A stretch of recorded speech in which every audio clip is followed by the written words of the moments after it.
You know what's fascinating? The moment you stop chasing someone who's always been running, they start to notice the silence. Avoidance. The people who pull away when things get too close, too real, operate best when they feel in control. They love the dance of distance. They crave connection, but only on their terms. The moment you lean in, they retreat. The moment you ask for more, they panic. Why? Because closeness feels like pressure. Commitment feels like suffocation. But here's where it gets interesting. When you finally stop trying, when you stop calling, stop chasing, stop explaining yourself, they begin to feel something they've spent a lifetime avoiding: powerlessness, and avoidants hate feeling powerless. So what do? They test you. They poke the edges of your silence. A casual text, a like on your story, a just checking in, message that feels both warm and vague. It's not a coincidence. It's calculated. It's not necessarily malicious, but it is self-protective. They're trying to see, do I still have access to you? Not because they're ready to love you the way you need, but because they're uncomfortable not having the upper hand anymore. You leaving puts a mirror in front of them. And for the first time, they're not just avoiding you, they're forced to confront the part of themselves that keeps ruining intimacy. That's not your responsibility to fix. So if you've walked away from someone like this, and they suddenly show up again, ask yourself, are they here because they miss who I am? Or are they here because they miss what I gave them? My energy, my effort, my emotional labor. That difference is everything, because when someone values you, they show up with clarity, not confusion. They don't drop crumbs, they offer the full meal. And you, my friend, you've always been a feast. Avoidants often operate from a deep-seated fear of emotional vulnerability. They crave connection just like anyone else, but the closer someone gets, the more threatened they feel. This fear isn't always obvious at first. In fact, early in the relationship, an avoidant person might seem completely engaged, attentive, charming, even romantic. But as soon as the emotional stakes get higher and real intimacy begins to form, you start to notice the subtle distancing behaviors. They take longer to reply. They become vague. They might cancel plans more often or seem emotionally checked out when you try to talk about feelings. This is their defense mechanism kicking in. At the core of the avoidance behavior is a desire to maintain control. Control gives them a sense of safety. When they're in control of how much they open up, how much time they give, how emotionally available they are, they feel like they can protect themselves from getting hurt. Emotional closeness feels risky.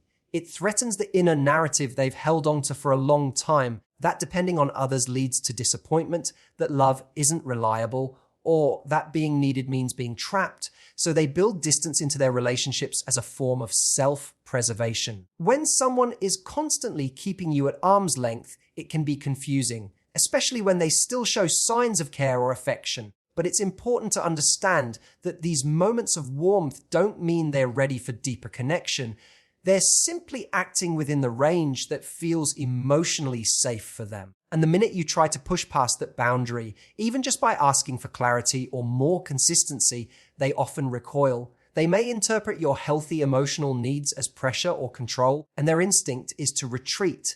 This dynamic puts them in the position of power. As long as you're the one trying, initiating conversations, planning time together, checking in on the relationship, they don't have to face their own discomfort. They get the benefit of your presence and effort without having to risk much themselves. That imbalance serves their emotional survival strategy.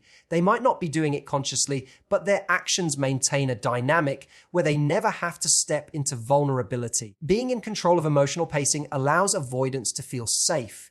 They get to decide when to engage and when to pull away. They can enjoy the highs of intimacy without the lows of commitment because they're never fully in. And what makes this dynamic especially painful is that they often sense when you're hooked, when your emotional investment outpaces theirs, and they'll coast on that for as long as you allow it. The moment you start asking for more or show signs of needing reciprocity, that's when they begin to pull away. What's happening beneath the surface is that avoidants often equate closeness with the loss of freedom. They fear enmeshment. They might have grown up in environments where emotional needs were overwhelming or ignored, and now as adults, they associate love with pressure. So they've learned that the safest way to love is to keep others at a distance. That distance is where they feel they can breathe. It's also where they feel they have the upper hand, because whoever cares less has the power, and they're determined not to be the one who cares more. So if you've ever felt like you were stuck in a loop with someone who always seemed just out of emotional reach, that was an accident. It's not about you being too much or too needy. It's about someone who has built their identity and emotional safety around staying in control by staying distant. Their comfort comes from knowing they can keep you in orbit, close enough to feel desired, but far enough to feel safe. When you stop reaching out to an avoidant, when you stop putting energy into a dynamic that has always felt one-sided, something shifts. Not just in the relationship, but in the psychology of the person who's been keeping you at a distance. Suddenly, the avoidant finds themselves in unfamiliar territory. They're used to having the upper hand. They're used to being the one who decides when to respond, when to engage, when to disappear. Your silence disrupts that rhythm. It introduces something they've worked hard to avoid their entire lives, the feeling of powerlessness. Powerlessness for an avoidant is more than just a passing discomfort. It shakes the foundation of the control they've used to protect themselves from intimacy. Remember, avoidants aren't indifferent. They do care, but they've learned to express that care from a safe emotional distance.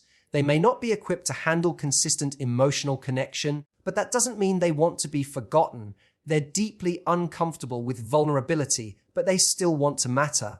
So when you pull back, when you stop initiating, when you go quiet, it creates an internal conflict they don't always know how to navigate. At first, they may try to ignore the change. They might tell themselves, you're just busy, or that this is temporary. But as the silence stretches out, their sense of control begins to erode. This is when their behavior often shifts. You might receive a text out of nowhere. A, just thinking about you, or a vague, how have you been? It might seem like they've suddenly realized your worth or want to make things right. But more often than not, this isn't about emotional clarity. It's about emotional reassurance. They want to know if you're still there. They want to feel that you're still within reach, even if they have no intention of moving closer themselves. This is how avoidants reassert control, by subtly testing the waters to see if they can still provoke a reaction from you. These small gestures aren't necessarily signs of emotional growth. They're often attempts to reset the dynamic back to where they felt more comfortable, more in charge. And it can be incredibly confusing if you're on the receiving end. You might interpret their outreach as a turning point, a sign that they're finally ready to engage more fully. But what's really happening is that they're responding to the discomfort of losing emotional leverage. It's important to recognize that the avoidant isn't necessarily trying to manipulate in a conscious, malicious way. They're responding to an internal system built on survival. If emotional closeness once felt threatening or overwhelming in their past, then control becomes the way they stay safe. And when that control is taken away, when you step back and stop feeding the connection, they experience what feels like emotional exposure. Suddenly, they can't predict what you'll do. They don't know how you feel. That unpredictability forces them to either sit in discomfort or try to regain control. Regaining control for them doesn't usually look like a grand romantic gesture. It looks like low-effort contact, emotional ambiguity, or even flirtation without follow-through. It's often enough to pull you back in just a little, to get you wondering, analyzing, re-engaging. And that's all it takes to restore the power imbalance. Because now they know they still have access to your energy. They've avoided the discomfort of being on the receiving end of uncertainty. But the truth is, if someone's interest is only sparked when they lose control, it's not love. It's fear management. Avoidants aren't necessarily trying to reconnect. They're trying to reestablish emotional footing. They don't want to lose you, but they don't want to come closer either. It's a tug of war between fear of abandonment and fear of intimacy. And you become the rope in the middle. They pull just hard enough to make sure they don't lose, but not enough to actually win you in any meaningful way. So while it might feel validating when they suddenly come back around, it's essential to look deeper. Are they stepping forward with real vulnerability, with consistency, with a desire to meet you where you are? Or are they simply reacting to the unease of losing control, trying to pull you back into a dynamic where they feel safe again at your emotional expense? When an avoidant reaches out after a period of silence, it can feel like progress. You might think they've finally realized what they lost, or that they've had some kind of emotional breakthrough. But what's often missed in that moment is the subtle difference between someone returning out of growth and someone returning out of discomfort.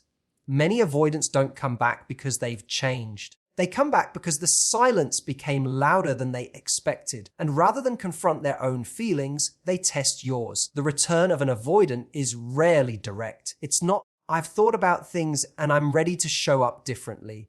It's more likely to be a soft, non-committal message, just enough to get a reaction, just enough to feel like they're still emotionally relevant. This could be a like on social media, a random, "Hey, hope you're good," or even a message that stirs up nostalgia. "I was just thinking about that time It feels personal, but it's intentionally vague. That vagueness is the key. It gives them an out. They're not committing to anything. They're fishing. These small gestures aren't usually about rebuilding a relationship. They're about seeing if they still have a psychological hold on you. It's a test, not a transformation. The goal isn't closeness, it's confirmation. They want to know, do you still care? Are you still emotionally available? Can they still pull you back in if they need that comfort or validation? And if the answer is yes, it reinforces the same dynamic that led to distance in the first place. That's what makes it so tricky. When you've missed someone, when you've been hurt by their absence, their return feels meaningful. You want to believe it means something. You want to believe they've realized your worth. And because avoidants often show just enough charm or vulnerability to seem sincere in the moment, it's easy to confuse a test for a genuine return. But consistency is the real test of intention, not the reappearance. Avoidants tend to move in cycles. Distance, silence, minimal outreach, then retreat again once emotional intimacy reactivates their fears. When they reach out, they often don't realize they're doing it from a place of self-soothing. They might miss your warmth, your support, the way you made them feel seen without demanding too much. But missing those things isn't the same as wanting to invest in a mutual, healthy relationship. It's entirely possible to miss the benefits of being loved by someone without being ready or willing to love them back in the same way. This is why their return doesn't always come with changed behavior. In fact, many people notice that as soon as they re-engage, the avoidance starts to drift again. It's not a coincidence. The moment they feel that emotional closeness start to rebuild, the same fears reappear. And so the cycle repeats. They come close to soothe their discomfort, and then they back off to soothe their fear. Understanding this pattern doesn't make it less painful, but it does help you see it clearly. It helps you recognize the difference between someone who is showing up with a willingness to grow and someone who's showing up because they're uncomfortable with your absence. When someone truly wants to rebuild a relationship, they don't drop breadcrumbs. They bring a clear intention. They take responsibility for how they left things. They don't play with ambiguity. They replace it with clarity. Until that happens, any return is more likely a reaction to their own internal discomfort than a sign of lasting emotional availability. Being in a relationship with an avoidant partner can feel like an emotional maze. You keep trying to get closer, to understand them better, to support them through their fears. You convince yourself that if you just love them enough, if you show enough patience, if you don't push too hard, they'll eventually let you in. And this is where many people get stuck, believing that with the right words, the right timing, or the right behavior, they can be the exception to someone's emotional unavailability. But the truth is far less romantic and far more sobering. You cannot fix someone else's fear of intimacy with your effort. Avoidant individuals carry emotional wounds that often stem from early experiences, childhood dynamics, betrayals, or environments where closeness felt threatening or where needs were minimized or ignored. Over time, they develop coping mechanisms that prioritize emotional safety over connection. These mechanisms don't just disappear because someone new enters their life. Even when they feel genuine affection or love, their default setting is to withdraw when the relationship becomes emotionally intense.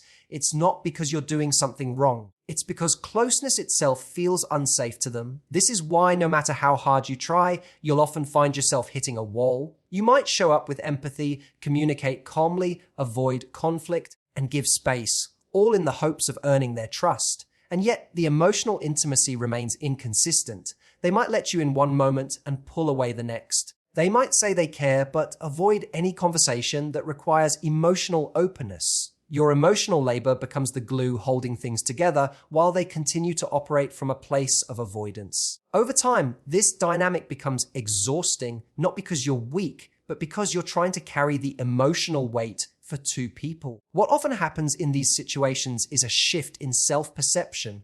You begin to believe that if you were more secure, more easygoing, or less needy, things would work. You internalize their discomfort as your flaw. But it isn't. Wanting emotional connection, clarity, and consistency is not asking for too much. It's asking for the basics of a healthy relationship. When someone can't meet those needs, it doesn't mean you should lower your standards or silence your needs. It means you're incompatible in this phase of their life, and no amount of effort on your part can change what they are not ready to confront in themselves. Healing from avoidance requires a level of self-awareness and willingness that has to come from within. It's not something you can spark in them by being perfect. It's not something that changes just because you're patient. They have to recognize their patterns, understand their roots, and actively choose to do the work. That might mean therapy, deep self-reflection, or intentionally pushing past their discomfort in relationships. But until they do that, they will continue to fall back into the same avoidance strategies, no matter how kind or loving their partner is. This is where boundaries become essential. Loving someone doesn't mean losing yourself trying to help them grow. You can't be their therapist, their rescuer, or the one who makes their fears disappear. That responsibility doesn't belong to you, and carrying it will only drain you. You're allowed to want reciprocity. You're allowed to ask for clarity. You're allowed to step away from someone who constantly keeps you in emotional limbo. Choosing yourself is not abandonment, it's self-respect. Too often, we confuse understanding someone's trauma with accepting the consequences of their behavior. Yes, their fear of intimacy may be rooted in pain. Yes, they may be a good person who doesn't know how to love well. But empathy should not come at the cost of your emotional well-being. You can understand someone's wounds without making yourself bleed to accommodate them. The most compassionate thing you can do, sometimes for both of you, is to stop trying to fix them and instead focus on healing yourself from the toll their avoidance has taken. Ultimately, a relationship can only be as healthy as the two individuals in it. If one person is doing all the emotional heavy lifting while the other avoids, deflects, or disconnects, that's not a partnership. It's an emotional imbalance. And no matter how much you love them, you cannot grow for them. They have to choose that path themselves. Until they do, your job isn't to wait around hoping they'll change. It's to ask yourself whether your needs, your peace, and your emotional health are being honored. If the answer is no, then walking away isn't failure. It's self-preservation. When someone truly values you, you don't feel like you're constantly trying to decode their actions. You don't have to sit with a phone in your hand, overthinking a delayed response, wondering if you said too much or came on too strong. You don't have to read between the lines of vague messages or settle for brief moments of connection that are never followed by anything real. Genuine love brings with it a feeling of stability, not confusion. You know where you stand, and you don't feel like you're always chasing clarity. Avoidants often bring inconsistency into a relationship. One day they seem interested, the next they're distant. They might say things that hint at a future, but their actions rarely follow through. This roller coaster creates emotional uncertainty, and if you're emotionally invested, you may try to fill in the blanks, give them the benefit of the doubt, or assume their mixed signals are just temporary. But someone who's ready and able to be in a healthy relationship won't leave you guessing. They don't make you question whether they care, because their behavior aligns with their words. They communicate their intentions clearly, and more importantly, they back them up with consistent effort. Inconsistency is often mistaken for mystery or emotional depth, especially if you've been conditioned to equate anxiety with passion. But love isn't meant to feel like a puzzle you have to solve. True intimacy isn't built on ambiguity. It grows from openness, from two people showing up with honesty and respect for one another's emotional needs. If someone is constantly making you feel unsure, pulling you in only to push you away, that's not emotional complexity, it's avoidance. And it's not your job to make sense of it or keep proving your worth just to get basic reassurance. You deserve more than crumbs of affection. You deserve more than the occasional compliment, the late night text, or the last-minute apology when they sense you're slipping away. These breadcrumbs can be incredibly seductive because they offer just enough hope to keep you emotionally engaged. But that's the trap. That little hit of validation keeps you waiting, keeps you trying, and keeps you locked in a cycle that never really moves forward. Someone who values you doesn't leave you hanging on scraps. They give you the full experience of their attention, respect, and emotional availability. It's important to understand that clarity is not the same as intensity. Some people mistake grand gestures or emotional highs for genuine connection. But true clarity isn't always flashy, it's consistent. It shows up on the boring days, in the check-ins, in the effort made even when things aren't exciting. It's in someone remembering the things that matter to you, asking how you really feel, and making space for you in their life, not just when it's convenient, but because they choose to. When someone is truly present, their behavior isn't unpredictable. It's steady, intentional, and safe. Confusion in a relationship often signals emotional unavailability. If you're constantly wondering whether someone likes you, whether they're going to stick around, whether they mean what they say, that's not a sign of a deep, passionate love story. It's a sign that your emotional needs aren't being met. Love that lasts, love that heals, does not leave you anxious or doubting yourself. It brings peace. It lets you exhale. When someone values you, you don't have to chase their attention or earn their affection. They make you feel seen, not questioned. They meet you where you are, and they want to walk beside you, not 5 steps ahead or 10 steps behind. They don't make you prove your worth or guess their intentions. You'll know because their presence will be clear, their actions will match their words, and their love will feel like a steady hand, not a swinging pendulum. So if you've ever found yourself in a cycle with someone who constantly pulls away, remember this: you're not hard to love. You're not too much. You're not asking for the impossible. You're asking for what's right: consistency, honesty, and emotional safety. Avoidants may come back when they feel powerless, but your power lies in your ability to not lower your standards just because someone reappears. Love isn't proven through how long you wait for someone. It's proven in how bravely you walk away when they can't meet you where you stand. You don't need to be someone's emotional testing ground. You deserve to be chosen. Not just when you leave, not just when they feel your absence, but when you're fully present with all your strength, softness, and truth. Let them try whatever they try. Let them test. Let them wonder. But you move forward with clarity. You hold the door open for someone who's not afraid to walk through it with both feet and both hands on your heart, not just on their fears. If this message resonated with you, I hope you walk away not with heaviness, but with strength. Your boundaries are not barriers to love. They're invitations for the right kind of love to meet you. Never forget your worth and never feel guilty for choosing peace over confusion. Take care of your heart. Until next time, thank you and goodbye.